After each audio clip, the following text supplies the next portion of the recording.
Bonjour à tous, on se retrouve pour un premier podcast. Je suis très contente de vous retrouver sur ce nouveau format. Alors, de quoi on va parler dans ce nouveau format? Parce que qui dit nouveau format dit nouveau thème. Alors bien entendu, toujours de la spiritualité mais d'une autre façon. Et aussi de la maternité et de la parentalité positive. Alors, pourquoi est-ce que j'ai décidé déjà dans un premier temps de vous faire des podcasts et non plus des vidéos? Tout simplement parce que ça devenait compliqué pour moi de filmer des vidéos du fait que je sois enceinte et que j'ai dû passer une bonne partie de ma grossesse couchée. C'est pas très pratique de filmer dans ces conditions-là. Puis après, j'ai pas forcément envie de vous montrer ma tête en ce moment. Vous la voyez déjà bien assez sur Instagram pour que je puisse faire l'impasse là-dessus sur les vidéos YouTube. Voilà un petit peu les raisons pour lesquelles ils m'ont poussé à faire des podcasts, simplement parce que c'est plus facile pour moi. En plus de ça, ça me permet de vous introduire donc une nouvelle façon pour moi de parler de la spiritualité, parce qu'il y a énormément de choses qui ont changé, tout simplement parce que je me suis ancrée. Donc mes vidéos, c'est vrai que je pense qu'il y avait un petit côté un peu perché, qui à l'époque me correspondait totalement, mais aujourd'hui je suis beaucoup plus ancrée dans la matière, ce qui fait que du coup j'ai envie de vous partager les choses vraiment différemment. Tout simplement parce que la spiritualité, pour moi, c'est avant tout un mode de vie qui ont fait que j'ai vraiment changé énormément de choses, presque quasiment tout dans ma vie d'ailleurs. Et d'une certaine façon, et aujourd'hui je me suis un petit peu détachée de cette façon-là, parce que je me suis rendu compte que on parle de plus en plus de spiritualité, mais le problème c'est qu'on nous vend une spiritualité un peu chelou, un peu comme si on devait consommer de la spiritualité, et j'avais un petit peu du mal avec ça. Je suis un peu en décalage avec d'autres, parce que d'autres gens font. Avant, j'arrivais à me retrouver dans d'autres vidéos YouTube, etc. Aujourd'hui, j'ai de plus en plus de mal, ce qui est aussi une raison qui m'a poussée de reprendre un petit peu mes vidéos, parce que je me suis dit que je devais pas être toute seule et qu'il devait y avoir d'autres gens qui étaient comme moi, qui en avaient un peu marre de consommer, de surconsommer même de la spiritualité. Voilà, parce qu'il y a des moments où ça devient limite un peu angoissant, parce que finalement on se rend compte que c'est comme si on avait tout le temps quelqu'un, ou quand on écoutait des vidéos, qu'il y avait tout le temps quelqu'un en face de nous qui nous dictait comment faire, et qu'elle, elle était parfaite dans sa vie, que tout allait bien, qu'on voyait pas vraiment l'envers du décor. Et moi j'arrivais pas avec ça, parce que moi j'étais pas du tout, enfin moi je ne suis pas du tout comme ça. Je vis pas du tout ma spiritualité en mode tout va bien et tout le temps, mais bien bien au contraire. Je passe par des phases, des phases de nettoyage, de libération, ce qui fait qu'aujourd'hui j'ai totalement changé aussi ma vision des choses par rapport à ça. Et puis en plus, moi ça m'horripile un peu de voir toujours. Alors c'est toujours des articles qui tournent par exemple autour de la nouvelle lune, la pleine lune. Oui, mais la nouvelle lune qui arrive est super puissante, machin. Alors oui, bien entendu, les énergies sur lesquelles on traverse sont beaucoup plus puissantes que des années précédentes, et bien entendu que les pleines lunes nous influencent, mais elles nous influencent toutes d'une certaine manière, et c'est pas la peine d'en faire toute une histoire à chaque fois en inventant je ne sais quel prétexte marketing pour évoquer le fait que elle soit exceptionnelle, parce que il y a eu un solstice, parce que il y a une éclipse, parce que je ne sais quoi, parce qu'il y a 13 lunes dans l'année, enfin bref. Il y a tout un système autour de ça, ce qui m'agace un petit peu. Parce que en fait j'ai pris conscience que bien entendu qu'il faut travailler sur soi. Donc ça c'est évident quand on a eu, comme moi par exemple, certains des gros traumatismes dans la vie. On a tous traversé des étapes, des épreuves qui nous ont blessés, on a besoin de se reconstruire petit à petit. Mais dans tous les cas, la vie en fait nous apporte ces choses-là, nous apporte ces guérisons à partir du moment où on a envie en fait, à partir du moment où on est ouvert aussi. Donc c'est ça qui est aussi important, c'est de rester ouverte à sa guérison, de ne pas rester bloquée dans ses énergies négatives, mais aussi et surtout de lâcher prise par rapport à notre guérison, parce que parfois on a mal à un endroit, on sait d'où ça vient, on sait ce que c'est, on connaît les schémas, notre ego, etc. Et pourtant on n'arrive pas à le guérir. Tout simplement parce qu'il y a des moments pour ça. Et ça, il faut l'accepter. Et pour moi, ça a été très dur, parce que j'avais conscience de certains états en moi qui n'étaient pas bons, mais je n'arrivais pas pour autant à les guérir. Et après c'est le temps aussi a fait les choses, Et parfois prendre le temps, c'est aussi nécessaire.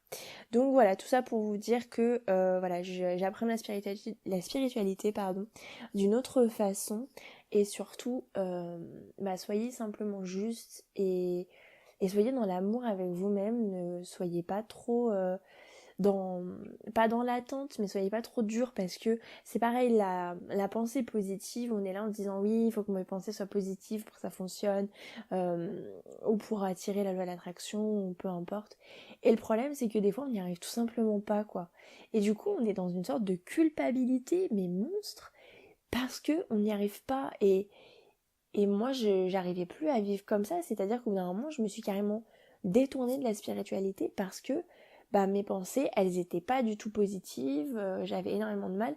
Bon, après, je veux bien croire que la grossesse aussi joue, bien entendu il y a les hormones etc qui font que vous n'êtes pas tout le temps au top, mais dans tous les cas au bout d'un moment j'avais envie de juste, désolée du mot, mais de dire merde en fait, merde à la spiritualité, parce que on vit aussi des choses qui sont humaines, donc on est aussi dans l'ego, donc parfois il y a des situations un peu de merde qui nous arrivent, et en fait on arrive même, enfin moi je n'ai même pas réussi, malgré la présence de situations de merde, à dire merde, quoi.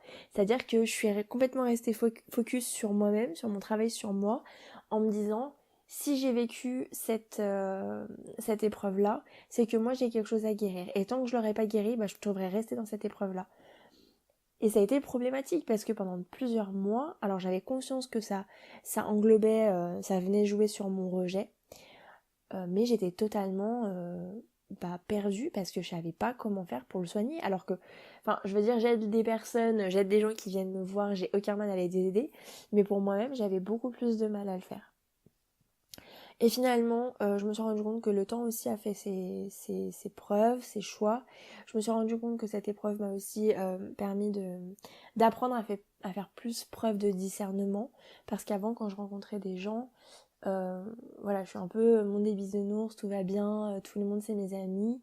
Et en fait, je me rends compte que j'ai fait vite rentrer des gens dans ma vie en général, hein, alors que j'aurais pas dû, et que j'aurais dû aussi moins m'investir émotionnellement dans certaines relations pour pas pour tout simplement me protéger aussi, mais ça j'en avais pas conscience à ce moment-là. Pour moi, j'étais vraiment dans l'optique de me dire je lâche prise sur tout et je vis pleinement ce que j'ai à vivre.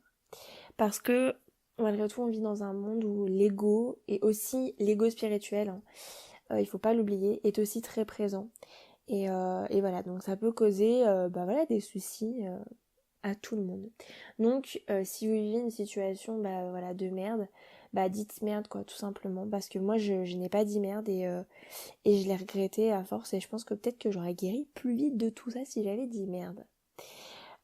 Donc voilà, donc ça c'était vraiment un petit chapitre que j'avais envie de vous débattre de vous parler, en tout cas, de vraiment dire spiritualité oui, mais attention, restez ancré, et ça c'est super important, parce que de toute façon si vous n'êtes pas ancré, la vie va vous ancrer, mais elle va vous ancrer d'une façon assez brutale. En tout cas ça a été mon cas. Donc voilà. Ensuite, le deuxième thème qu'on va aborder dans ces podcasts, ça va être la maternité. Alors la maternité, ça englobe la grossesse, mais pas que. Ça englobe aussi tout, le rôle de la femme, le rôle de maman, etc. Donc là, j'ai énormément de choses à vous partager, mais je pense que je ferai un podcast, ce sera peut-être le premier vrai podcast que je vais vous faire, où là je parlerai vraiment de ce que j'ai vécu pendant ma grossesse, des changements que j'ai pu avoir, etc. Et puis ensuite, de la parentalité. Alors là, la parentalité, ce que moi j'appelle la parentalité, ça va être l'éducation en fait, parce que j'ai envie de vous partager ça, parce que je compte donner une éducation positive à mon fils. Et alors positive, bien entendu, c'est comme dans tout, c'est comme avec la spiritualité, c'est la même chose, il y a des limites, hein. On peut pas dire oui à tout, surtout un enfant, hein. Un enfant a besoin de cadres, de limites. Ça c'est évident. Mais après c'est comment le faire avec bienveillance, etc. Et moi c'est surtout vous partager mon expérience, si ça peut vous aider, et toujours d'une manière très humaine et très réelle. Parce que ce que je vois aussi, et sur la chose avec laquelle j'ai du mal, et ce que ne veux ne pas reproduire, c'est tout simplement de vous montrer que les aspects positifs. Parce que ce soit dans la spiritualité ou la parentalité ou ce que vous voulez, des thèmes que je vais aborder, on voit toujours le côté, il y a des mamans qui arrivent à faire tout, il y a des thérapeutes qui sont tout le temps bien, enfin voilà. Et moi le problème c'est que ça, pour moi c'est hors de la réalité si vous voulez. C'est qu'on on voit pas tout, on voit pas tous les aspects.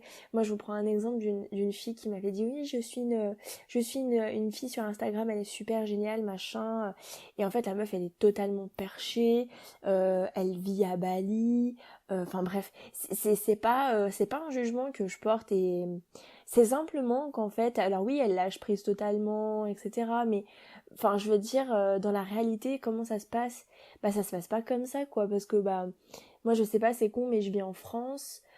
Aujourd'hui, j'ai pas de CDI, bah pour avoir mon logement, ça a été compliqué. Enfin voilà, il y a des choses quand même qui sont bah de l'ordre de l'humain, du terrestre, mais faut aussi bah, y prendre part.